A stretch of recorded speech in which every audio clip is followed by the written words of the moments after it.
இந்த மாதிரி மணக்க மணக்க செஞ்சு கொடுத்தீங்கன்னா வீட்டில் இருக்கவங்க எல்லாருமே ருசிக்க ருசிக்க சாப்பிடுவாங்க. டேஸ்டியான பீஃப் ஸ்டைல் தவா ஃப்ரான் ஃப்ரை தாங்க பண்ண போகிறோம்.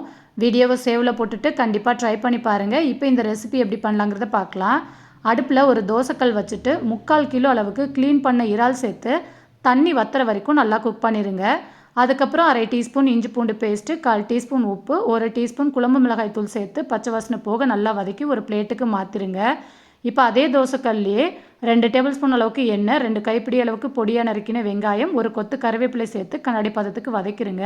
2 தக்காளியை பேஸ்ட்டாக அரைச்சி சேர்த்துக்கோங்க. 1/4 டீஸ்பூன் மஞ்சள் தூள், 1/4 டீஸ்பூன் உப்பு, 2 டீஸ்பூன் குழம்பு மிளகாய் தூள், 1 டீஸ்பூன் பெப்பர் சேர்த்து பச்சை வாசனை போக வதக்கிட்டு வதக்கி வச்சுருக்க இறாலையும் சேர்த்து நல்லா மிக்ஸ் பண்ணிடுங்க. கடைசியாக இதில் 2 டீஸ்பூன் சீக்ரெட்டான மசாலா சேர்த்து நல்லா மிக்ஸ் பண்ணிக்கோங்க. இந்த மசாலா ரெசிபி ஆல்ரெடி நம்ம சேனலில் போட்டிருக்கேன். லிங்க் கீழே கொடுக்குறேன், செக் பண்ணிக்கோங்க.